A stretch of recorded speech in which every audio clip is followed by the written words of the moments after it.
Hey friends, we welcome you all. It's good to see you again at our channel, Sundray Solutions. Welcome every one. جیسا کہ آپ دوستوں کو معلوم ہے کہ ہم نے ایک سیریز شروع کی ہوئی ہے جس میں ہم کسی بھی شکل کے پلاٹ کا رقبہ نکالنا سیکھ رہے ہیں. ہر ترچھی مرچھی ٹیڑھی جگہ کا رقبہ نکالنا ہو، زمین یا مکان یا پلاٹ کا رقبہ نکالنا ہو، قالین بچھانا ہو، فالس سیلنگ کروانی ہو، ٹائلنگ کرنی ہو، واش روم میں ٹائلنگ کرنی ہو، کمرے میں ٹائلنگ لگانی ہو، تو اس ایریا کو، اس رقبہ کو کیسے میئر کیا جاتا ہے، یہ اس سیریز میں ہم سیکھ رہے ہیں. یہ اس سیریز کی قسط دوم ہے. اس سیریز کو سیکھ لینے کے بعد یہ چند ایک اشکال ہیں جو پیچیدہ ہیں، دیکھنے میں پیچیدہ لگ رہی ہیں، ان تمام کا رقبہ آپ نکال پائیں گے. اس کے علاوہ ہزاروں شکلیں جو آپ سوچ سکتے ہیں وہ ہم حل کر پائیں گے، ان کا رقبہ نکال پائیں گے. آگے چلتے ہیں جی. یہ دیکھیں قسط اول مکمل ہو گئی ہوئی ہے جس میں ہم نے مربع شکل سیکھی تھی. آج قسط دوم ہے جس میں آگے چل کے ہم آپ کو بتاتے ہیں کہ ہم کیا سیکھیں گے، اور اس کے بعد یہ سلسلہ سیریز کا چلتا جائے گا. اور جب یہ سیریز مکمل ہو جائے گی تو آپ اس قابل ہو جائیں گے کہ آپ کے سامنے کوئی بھی شکل آ جائے آپ اس کا رقبہ نکال پائیں گے. ہاں جی، آج کے قسط دوم کا ٹاپک ہے، عنوان ہے مستطیل شکل، جس کو انگلش میں ریکٹینگل کہا جاتا ہے.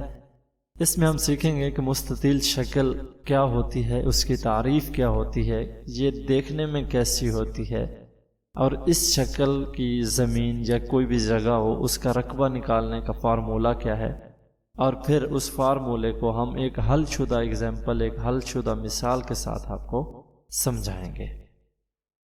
سب سے پہلے ہے جی مستطیل شکل کی تعریف کیا ہوتی ہے. یہ ایک چوکور شکل ہے، یعنی کہ اس کی 4 سائڈیں ہوں گی. دوسری بات اس میں یہ ہے کہ اس کے مقابل کے دو اضلاع برابر ہوں گے، یعنی آمنے سامنے کے دو اضلاع آپس میں برابر ہوں گے اور ایک دوسرے کے متوازی ہوں گے، یعنی پیرلل ہوں گے، ایک دوسرے کے سامنے بالکل متوازی چلیں گے. اور تیسری بات اس میں یہ ہے کہ اس کے چاروں زاویے قائم ہوتے ہیں. زاویوں کا قائمہ ہونا آپ پہلے ہی سیکھ چکے ہیں کہ وہ ایک دوسرے پر پرپینڈیکولر ہوں گے، عموداً ہوں گے، ایک دوسرے کو بالکل 90 کے زاویے پہ کاٹ کر گزرے ہوں گے، ایک دوسرے پر ترچھے نہیں گریں گے. آگے شکل دیکھتے ہیں تو وہاں سے آپ کو کلیئر ہو جائے گا.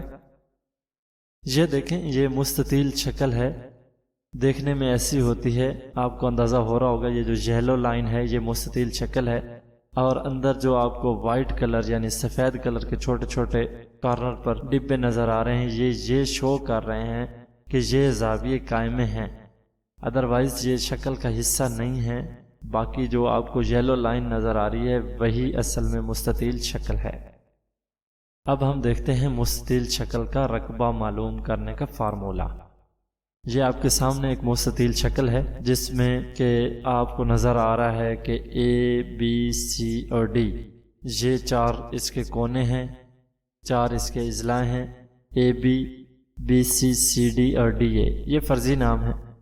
یہاں آپ دیکھ سکتے ہیں کہ بی سی اور اے ڈی یہ 2 اضلاع آپس میں برابر ہیں اور ان کو چھوٹے اے کے ساتھ ظاہر کیا گیا ہے.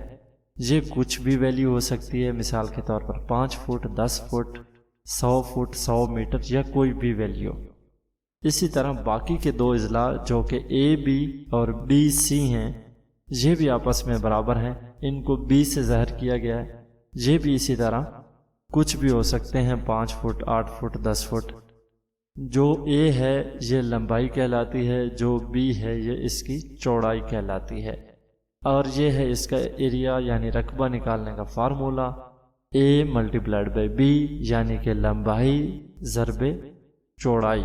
آپ دیکھ سکتے ہیں اے از دا لینتھ یعنی اے لمبائی ہے اور بی از دا بریڈتھ یعنی بی چوڑائی ہے. اب ہم اس کو ایک ایگزامپل کے ذریعے حل کر لیتے ہیں. یہ ایک ایگزامپل ہے جس میں فرضی ویلیوز لی گئی ہیں. آپ دیکھ سکتے ہیں ایک مستطیل شکل ہے جس میں لمبائی 5 فٹ ہے اور چوڑائی جو ہے وہ 2 فٹ ہے. تو اب ہم اس کو اس کے فارمولہ میں پٹ کر دیتے ہیں. ایریا برابر ہے اے ضرب بی، یعنی ہمارے پاس اس کی لمبائی کتنی تھی 5 فٹ اور چوڑائی کتنی تھی 2 فٹ. تو جواب کیا آ جائے گا؟ ایریا برابر آ جائے گا 10 اسکوائر فٹ. تو دوستو اگر ہمارے پاس کوئی ایسی زمین، رقبہ یا گھر میں ٹائلنگ کی جگہ یا قالین بچھانے کی جگہ جو مستطیل شکل ہو تو اس کا رقبہ نکالنے کا یہ فارمولہ لگائیں گے اور اس کا رقبہ نکال لیں گے۔ تو امید ہے آپ کو سمجھ آ گئی ہوگی کہ مستطیل شکل کا رقبہ کیسے نکالا جاتا ہے۔ قسط سوئم اگلی قسط جو آئے گی اس میں ہم سیکھیں گے رومبس شکل یعنی معین شکل، اس کی تعریف کیا ہوتی ہے، یہ دیکھنے میں کیسی ہوتی ہے یعنی اس کی شکل کیسی ہوتی ہے، اس کا ایریا کا فارمولہ کیا ہوتا ہے، اور بالکل اسی طرح ہم اس کو ایک سالو ایگزامپل یعنی ایک حل شدہ مثال کے ساتھ آپ کو سمجھائیں گے۔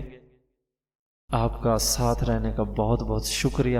امید ہے آپ کو یہ ویڈیو پسند آئی ہوگی۔ اگر آپ کو ہماری ویڈیوز پسند آئی ہیں تو ہماری ویڈیوز کو لائک کریں، شیئر کریں، چینل کو ضرور سبسکرائب کریں، اور اگر کسی قسم کا کوئی بھی سوال ہے تو کمنٹ میں ضرور پوچھیں، آپ کو ضرور جواب دیا جائے گا۔ ملتے ہیں قسط سوئم میں جہاں ہم رومبس شکل کو سیکھیں گے، رومبس شکل کا ایریا نکالنا سیکھیں گے۔ تب تک کے لیے بائے بائے، ٹاٹا۔